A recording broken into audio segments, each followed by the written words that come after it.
წარმოიდგინე, როგორ მიიპარები მუცელზე სიბნელეში, ფოლადის მილში, რომელიც სიგანეში მხოლოდ 1 მეტრზე ოდნავ მეტია, 15 კილომეტრის განმავლობაში. ჟანგბადი მცირეა.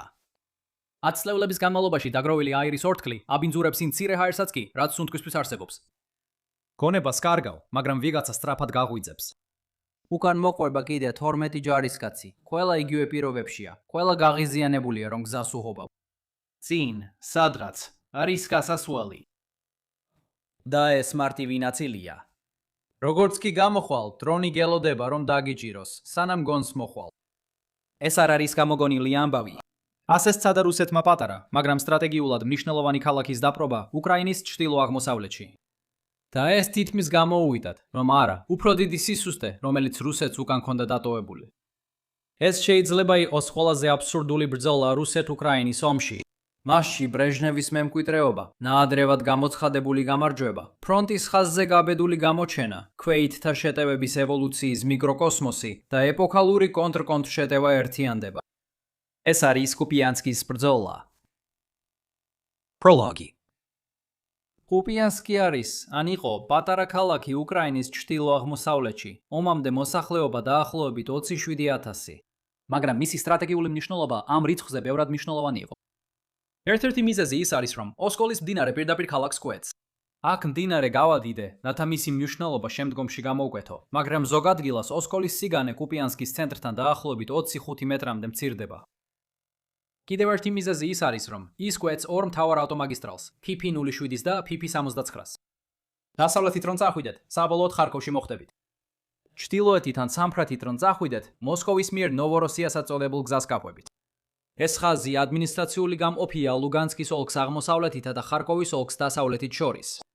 ეს შეესაბამება იმას, რასაც რუსეთის ფედერაცია საერთაშორისო საზღვრად მოიხსენიებს. კუპიანსკი ასევე ენერგიის სატრანზიტო პუნქტია. 1991 წელს საბჭოთა კავშირმა ქალაქის ჩრდილოეთით გაზსადენი ააშენა, რომელიც განკუთვნილი იყო უკრაინისთვის გაზის მიწოდებისთვის რუსეთთან საზღვრის მეორე მხარეს მდებარე სატრანსპორტო სადგურის მეშვეობით. 2014 წელს კირიმის ანექსიის შემდეგ უკრაინამ რუსეთიდან გაზის შესყიდვა შეწყვიტა.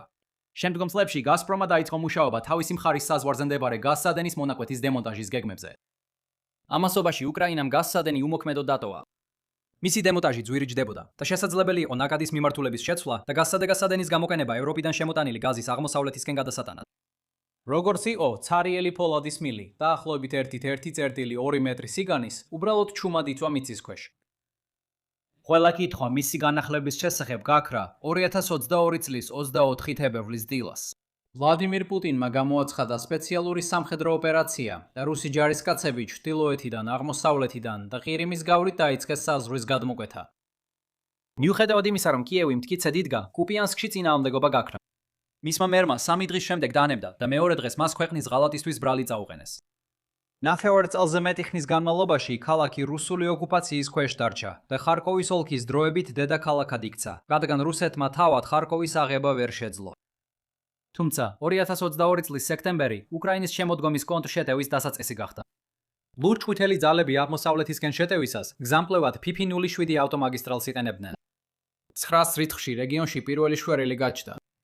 10 რიცხვში უკრაინული ჯარები უკვე ქალაქში შევიდნენ. 11 რიცხვში მათ დაიწყეს გაფართოება ოსკოლის მდინარის გასწვრივ. 12 რიცხვში ჯერი სამხრეთ მხარეზე მიდგა. ამ დროისთვის კრემლმა აღიარა, რომ სამხედრო თვალსაზრისით მდგომარეობა უმართავი იყო და გადადგა ორი მნიშვნელოვანი ნაბიჯი, რათა გადაეჯრა ის, რაც კატასტროფად იქცეოდა. პირველი ნაბიჯი გადაიდგა 21 სექტემბერს, როდესაც ვლადიმერ პუტინი კვლავ გამოჩნდა ტელევიზიით და გამოაცხადა რუსი რეზერვისტების მობილიზაცია. ეს პოლიტიკა ძალიან სწრაფად გახდა უკიდურესად არაპოპულარული, იმდენად რომ ვლადიმერ პუტინმა მომდევნო რამდენიმე თვე მისი უკან წაღებასა და გათვევის სისტემის ნებაყოფლობით კონტრაქტებით ჩანაცვლებას დაუთმო. მეორე ნაბიჯი იყო ლუგანსკის, დონეცკის, ზაპოროჟიესა და ხერსონის ფორმალურად მიერთება რუსეთის ფედერაციაში. ამის მიზანი იყო სამართლებრივი საფუძვლის შექმნა, რათა რუსეთის ჯარები ამ რეგიონებში გაეგზავნათ დასაცავად. მნიშვნელოვანია, რომ ხარკოვის ოლქი, სადაც მდებარეობს კუპიანსკი, ამაში არ შედიოდა. ეს ფაქტი მოგვიანებით კვლავ მნიშვნელოვანი გახდება. მიუხედავად ამისა, უკრაინამ კიდევ მიაღწია პროგრესს, თუმცა უფრო ნელი ტემპით. ნოემბრის დასაწყისისთვის რუსეთი ცდილობდა შეენარჩუნებინა PP-69 გზატკეცილის ჩრდილოეთი მონაკვეთი. მეტად სამხრეთით რუსი ჯარისკაცები თითქმის დაბრუნდნენ ლუგანსკის ოლქის საზღვართან. ეს უკრაინისთვის ომის უმაღლეს წერტილად რჩება. შემტევი ოპერაცია ბუნებრივად დასრულდა, როცა შემოდგომა ზამთარში გადაიზარდა. წვიმამ და ჩხაპმა მიწად ალახად აქცია, რის გამოც უკრაინის მოტორიზებული საბრძოლო გეგმა შეუძლებელი გახდა. ამასობაში 100,000-ობით ახალი ჯარისკაცის მობილიზებამ კრემლისთვის შედეგი გამოიღო. რუსეთმა თავისი თავდაცვა გაამაგრა, ხოლო უკრაინამ ვერ შეძლო წარმატებული შეტევის დაწყება 2023 წლის გაზაფხულზე. ომმა ისევ შემოტრიალება დაიწყო. პირველი აქტი ფრონტალური იერიში, კუპიანსკთან სერიოზული მოძრაობის გარეშე დაახლოებით 2 წელი გავიდა. მაგრამ 2024 წლის ბოლოსკენ რუსეთმა დაიწყო ქალაქის დასაფრობად ახალი კამპანია. თავდაპირველად მთავარი ძალისმევა მდინარესთან ახლოს ყოფნა და კუპიანსკის ჩრდილოეთით და სამხრეთით ზეწოლა იყო. შუაში კი სიცარიელი რჩებოდა. მაგრამ 13 ნოემბერს რუსეთმა უფრო ძლიერი ნაბიჯი გადადგა და 2 ჯავშანსვეტით პირდაპირ ქალაქში შევიდა აღმოსავლეთ ნაპირზე.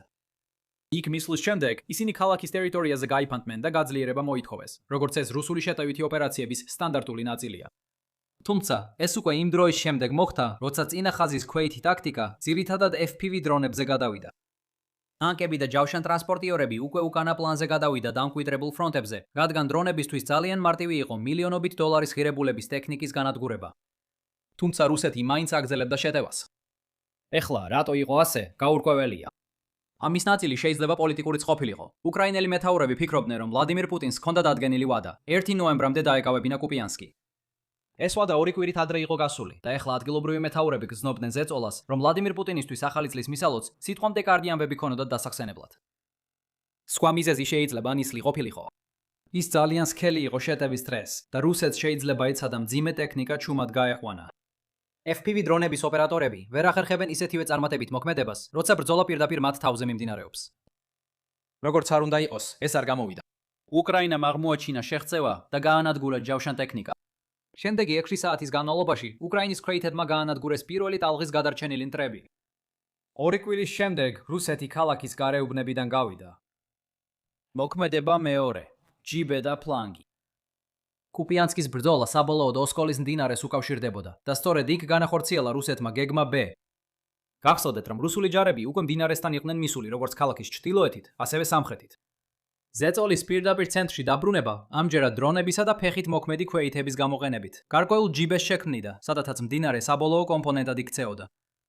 მდინარე ჯერ კიდევ შეიძლებოდა გადაელახათ უკან დახევისას, მაგრამ ეს მაინც ლოგისტიკურ პრობლემებს შეუქმნიდა უკრაინას მომარაგებისთვის. სხვა ვარიანტი, რომელსაც რუსეთი შეიძლება მიმართოს, იყო კუპიანსკის ფლანგიდან შემოლა.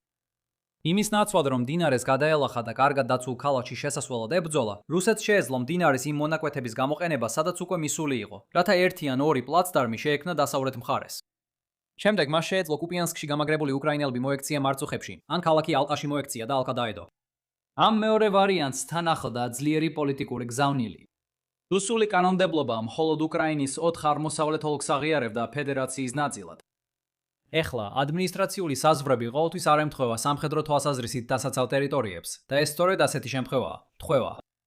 თუ კრემლს სურდა ომი შეეჩერებინა მას შემდეგ, რაც კონტროლის ხაზი მის ყველა კანონიერ საზღვარს მოიცავდა, მაშინ მდინარის გადაკვეთის საჭიროება არ არსებობდა. უბრალოდ აიღე ტერიტორია მდინარემდე და გამოიყენე მდინარე როგორც თავდაცვითი ნაგებობა შენი პრეტენზიის გასამყარებლად. კუპიანსკის დაკავების მცდელობის გაგრძელებამ კი მიანიშნა განზრახვაზე, რომ მთლიანად ხარკოვის ოლქი დაეკავებინათ და შესაძლოა კიდევ უფრო მეტი. საბოლოოდ რუსეთმა ყურადღება მეორე ვარიანტზე გაამახვილა და განსაკუთრებით ჩრდილოეთის მარშრუტზე კონცენტრირდა. 26 ნოემბერს რუსეთმა განაცხადა, რომ ოსკოლი გადალახა და სახლებაში შევიდა. თვის ბოლოს მეორე პლაცდარმი სამხრეთით ჩამოყალიბდა. ამ დროისთვის უკვე ნათელი გახდა, რა სტრატეგია ჰქონდა რუსეთს და უკრაინამ სცადა ამ რაიონის გამაგრება. დეკემბრის დასაწყისში უკრაინულმა ძალებმა წარმატებით გააძევეს რუსეთი პირველი პლაცდარმიდან. თუმცა იანვრის ბოლოსთვის რუსეთმა გაამყარა მეორე პლაცდარმი. კრემლის დიდი გეგმის პირველი ნაბიჯი შესრულდა. მან წარმატებით დააფუძნა თავისი ყოფნა მდინარის დასავლეთით. შემდეგი 6 თვის განმავლობაში რუსული ძალები ნელა მიიწევდნენ სამხრეთისკენ. იყენებდნენ სტანდარტულ 1 და 2 კაციან ჯგუფებს წინსვლისთვის, სამალავების დასაფუძნებლად და უკრაინული დრონების ასარიდებლად. ივლისის ბოლოს ფრონტის ხაზი თავად კუპიანსკის კიდემდე იყო წაწეული. ნამდვილი ბრძოლა ახლა იწყებოდა. მოქმედება, მესამე შეტევა და კონტრშეტევა.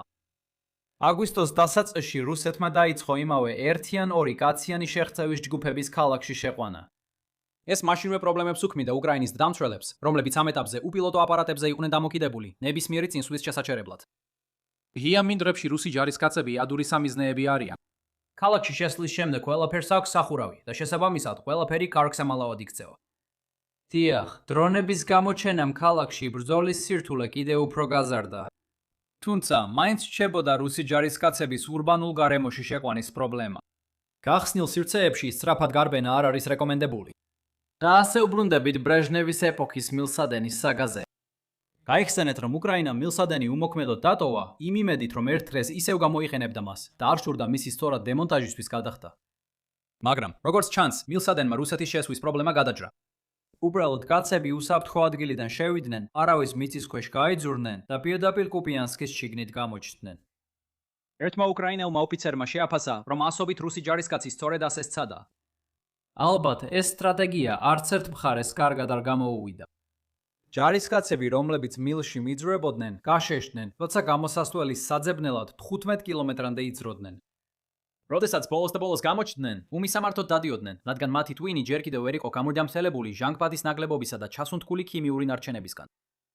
მაგრამ ისინი მაინც პრობლემას წარმოადგენდნენ უკრაინელი ჯარისკაცებისთვის, რომლებიც კვირებს ატარებდნენ კატასა და თაგვის თამაში, ცდილობდნენ ბოლო გამოსასვლელის პოვნას, რათა დაებლოკათ იგი. მიუხედავად ამისა, ფაქტი იყო, რომ რუსეთმა ქალაქში წინსვლა მოახერხა და კრემლი მზად იყო ეს ზეიმისთვის. ნოემბრის 20 რიცხვში პუტინი ესტუმრა დასავლეთის ჯგუფის სარდლობის პოსტს და მიიღო ინფორმაცია გენერალური შტაბის უფროსის ვალერი გერასიმოვისგან. დასავლეთის ძალების ჯგუფმა გაათავისუფლა კუპიანსკი და ახლა აღმოსავლეთ ოსკოლის ნაპირზე ალყაში მოქცეულ უკრაინულ შენაერთებს ანადგურებს. მაგრამ სინამდვილეში ასე არ ხდებოდა. გერასიმოვი ამტკიცებდა, რომ ქალაქი აღებულია და ალყა სრულად ჩამოყალიბდა. ამავდროულად რუკა ასე გამოიყურებოდა. რუსეთი მართლაც შევიდა კუპიანსკში, მაგრამ ქალაქი მხოლოდ სადავო იყო.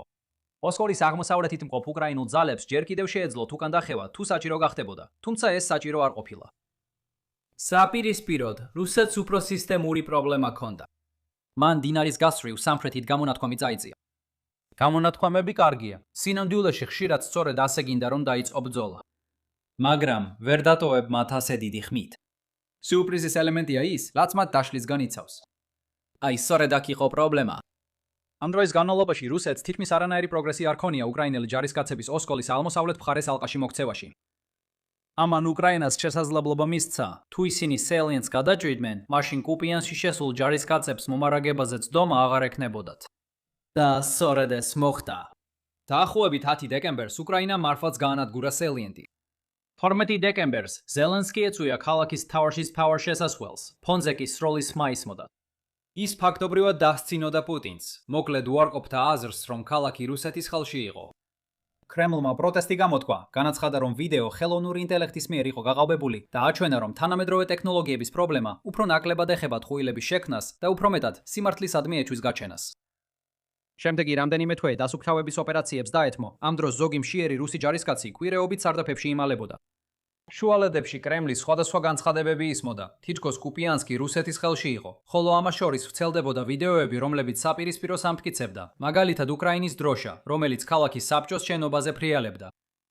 რუსეთმა ვერ შეძლო კუპიანსკის აღება. ეპილოგი. მიუხედავად იმისა, რომ ბრძოლა უკვე წელიწად ნახევარზე მეტია გრძელდება, ჯერ კიდევ ძალიან ადრეა მისი დასრულებულად გამოცხადება, მიუხედავად რუსეთის წარუმატებლობებისა. ჩაწერის მომენტისთვის რუსული ჯარები ოსკოლის მდინარის დასავლეთით, ქალაქის ჩრდილოეთით რჩებიან. კრემლს კვლავ აქვს მიზნად დასახული კუპიანსკის გათავისუფლება და არ იქნება გასაკვირი, თუ მომავალში ქალაქისთვის კიდევ ერთი ბრძოლა დაიწყება. და არ არსებობს არანაირი გარანტია მომავალი ბრძოლის შედეგთან დაკავშირებით. 2026 წლის აპრილში მედიაში გავრცელდა ინფორმაცია, რომ უკრაინელი ჯარისკაცები შიმშილობდნენ ოსკოლის აღმოსავლეთით მდებარე ნახევრად ალყაში, რადგან მდინარემ გაართულა სტანდარტული მომარაგების მისიები. თუმცა ეს ბრძოლა იყო ადრეული სიგნალი იმისა, რაც საშუალოვადიან პერსპექტივაში უნდა მომხდარიყო. რამდენიმე თვეში მას შემდეგ, რაც უკრაინამ ქალაქი დაიკავა, საერთო ტერიტორიული ცვლილებების მაჩვენებლები კიევის სასარგებლოდ შეიცვალა. და ერთ-ერთი მთავარი ფაქტორი, რომელიც ამას საფუძვლად უდევს, უკრაინის ახალი საშუალო მანძილის დრონებია, რომლებიც რუსული ლოგისტიკის გასანადგურებლად შეიქმნა და რუსული ძალისხმევის კიდევ უფრო გართულებას პირდებოდა რეგიონში. მაგრამ ომი კვლავ მძვინვარებს. თუ ასეთი ტიპის რეტროსპექტივები მოგწონთ, მაშინ შესანიშნავი ამბავი მაქვს თქვენთვის. მაქვს მთელი პლეილისტი, რომელიც ძირითადად ომის ადრეულ ეტაპებს ეხება. ეს პირველი ასეთია, რაც დიდი ხნის შემდეგ გავაკეთე და მისი მომზადება ძალიან მომეწონა. ამასობაში თუ დღევანდელი ვიდეო მოვეწონათ, გთხოვთ მოიწონეთ, გააზიარეთ და გამოიწერეთ არხი და ხვალ ისევ გნახავთ. იყავით კარგად.